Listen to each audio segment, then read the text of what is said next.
this is Seth with the Landing Page Dude, and today I'm going to be showing you our landing page process. And for this demonstration, I'm going to be using a brand that we've worked with, Pumply, and what you're looking at right now is their current product page. Pumply approached us with one objective: increase our conversion rates. They were very simple to work with, and they gave us as much creative freedom as we wanted. After going through the product page with our team, we knew that we had to do one thing, and that was increase the trustworthiness of this product page. If you look at some of the other competitors, they have more of a premium aesthetic, and that's exactly what we wanted to implement in this product page. A more premium aesthetic that was informative and had more of a branding presence. Moms are some of the best shoppers, but they're also the smartest, especially when they're purchasing for babies.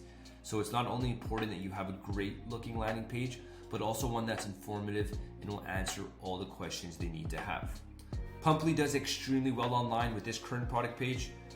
So it's not to say this does not work. They just wanted to come to us, get more of a premium aesthetic while increasing their conversion rates. So just with every client that comes to us at our agency, we design and develop within 3 to 4 weeks. That's ready to go, everything included from design, development to copywriting. We give you a landing page for traffic, and that's done in 3 to 4 weeks. So the first thing we do is we jump on a call just to go over your objectives and go through a process again. And once the client wants to move forward, we then invite them on a Slack where they're sent this online onboarding form. This is the submission, and when our agency receives their submission, our team then sits down, we strategize, and we go on to begin the wireframe.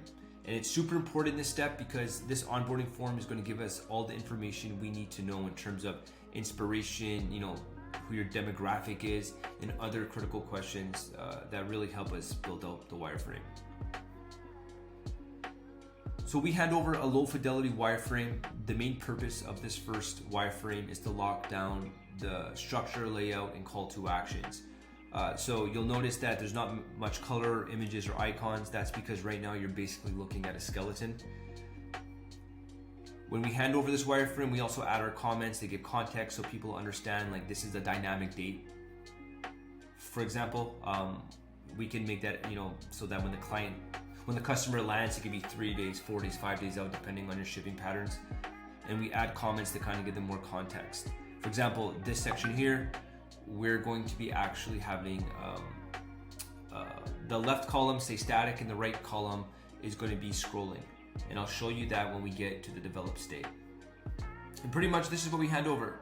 And for some sections that we know the clients are using native apps like Loox or Judge Me for the reviews, we just go and we take a screenshot and we put it there because there's no point in wireframing that. We're just going to be integrating their app. Once the client approves the wireframe, we then move on to the design.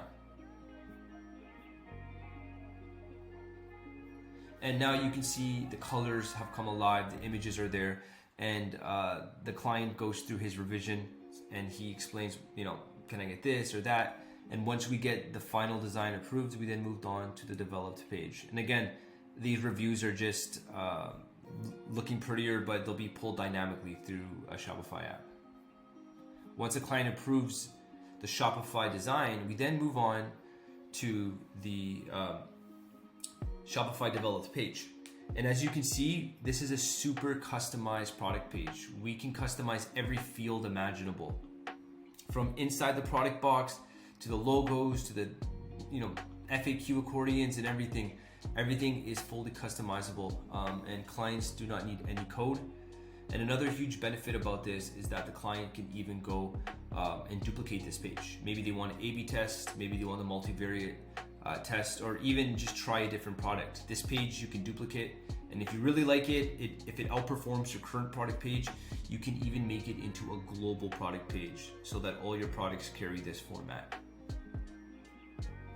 So this is what the developed page looks like. We have these cool accordions.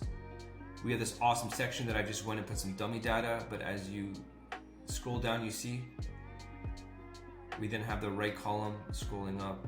We're using GIFs, text, big headlines, making it legible, easy, and digestible. And then for this section, we wanted to be interactive And we borrowed this idea from Caraway. So for any of you that are looking for design inspiration, Caraway is an absolutely amazing company that specializes in pots and kitchen products.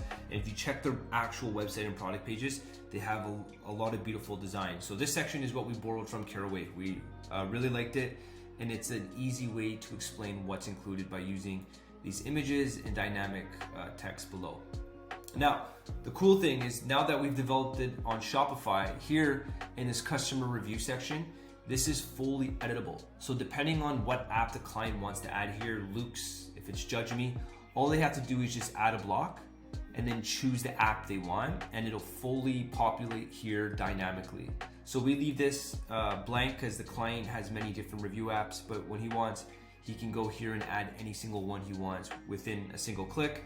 And maybe one day he wants to switch apps. He doesn't want to be paying Luke's, he wants to start paying Judge Me. He can go and do that very quickly. And everything here, I said, is fully editable from the top to the bottom. So that's pretty much how it works. If you have any questions, shoot us an email. But outside of that, thank you for your time, and I will be back again shortly with another video.